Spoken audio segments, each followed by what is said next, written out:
morning, everyone! Ayan, so andito na ulit tayo. Ayan, we are going to share a word of God. And some experiences. Ang aking share is Jeremiah 29:11. Ayan, so ang promise niya dyan ay, "For I know the plans I have for you." So, ang God nagsabi na may plano siya para sa atin? Yes.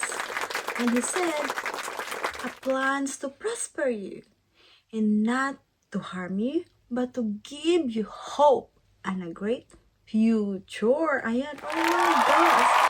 Ang God nangangako sa atin ng ganun. And yes, that was His promise.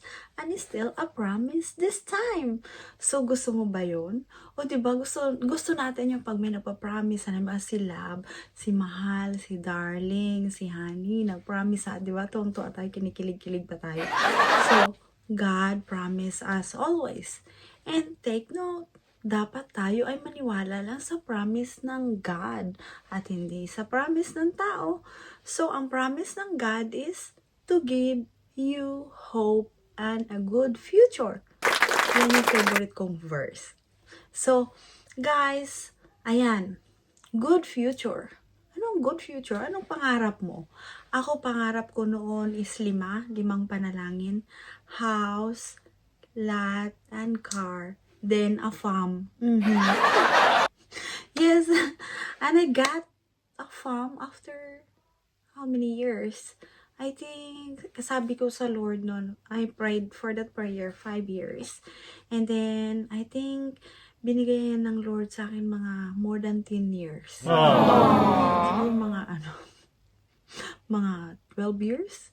Ayun, so, ang sukatan ng Lord is hindi natin sukatan. So, pag nanalangin tayo, dapat, i-claim natin, Lord, dapat ganito, you're a promise keeper. Alam ko, tutuparin mo. At maniniwala tayo na tutuparin yun. Kaya, pag nag-promise ang Lord, nasa Bible, paniwalaan natin yun. That His promise to give us a good future. A good future. Ano ang good future? Magandang kinabukasan, di ba?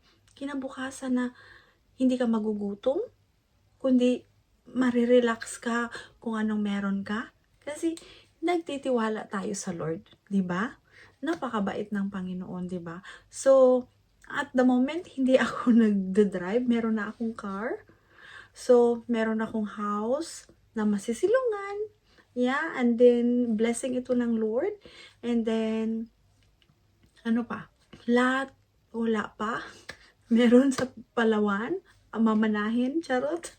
Ayan, so, we are so blessed. We are so blessed kung tayo ay naniniwala sa Lord, gagawin niya yun.